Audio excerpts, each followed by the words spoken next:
Je pense que demain, on n'aura pas le choix, se tourner vers ce mode constructif.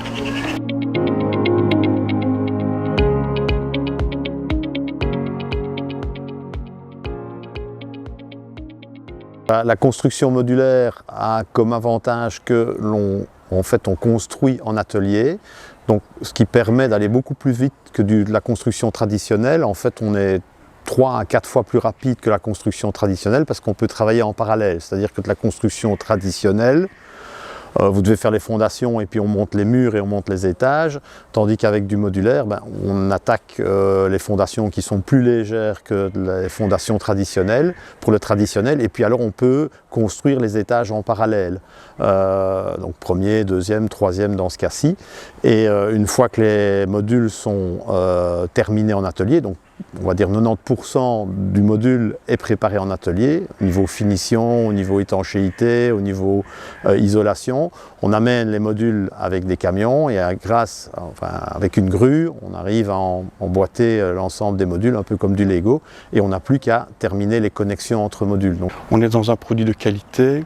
Déjà acoustiquement, on a une multiplicité de parois qui sont assez lourdes, donc les bruits aériens sont vraiment atténués, les bruits d'impact aussi. Il faut savoir que entre deux logements de niveau supérieur, il y a un complexe de plafond et un complexe de plancher. Donc on est vraiment dans une double paroi.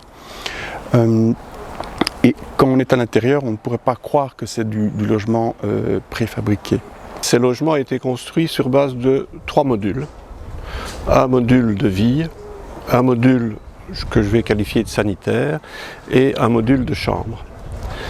Et donc on peut imaginer qu'au-delà de ce stade expérimental artisanal, on puisse demain produire en grand nombre ces modules d'une façon industrielle, puis les assembler au gré des demandes pour faire des logements 2 chambres, 3 chambres, 4 chambres, etc. Donc tout ça est modulaire, tout ça est possible. Et donc c'est ce qu'il faut voir pour moi comme avenir dans un type de projet comme celui-ci. En tout cas je l'espère, c'était le but qu'on poursuivait quand on a décidé de faire ça il y a quelques années.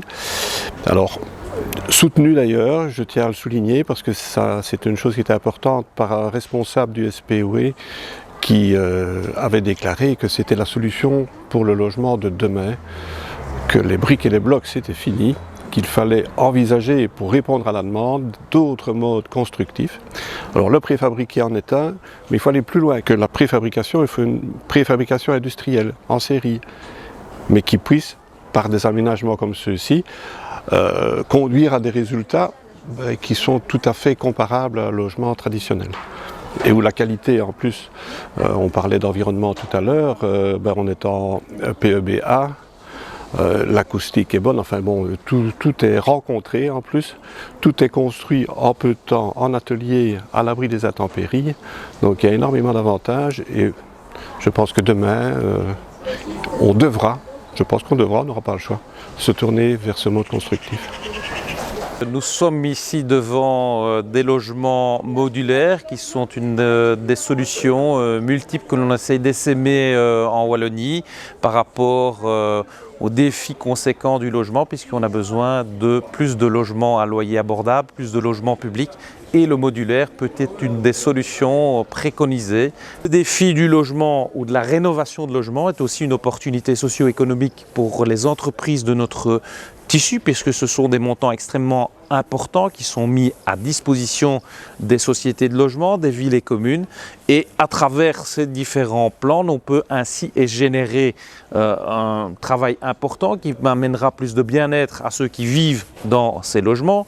Ils consommeront moins d'énergie et donc auront des factures moins importantes à payer.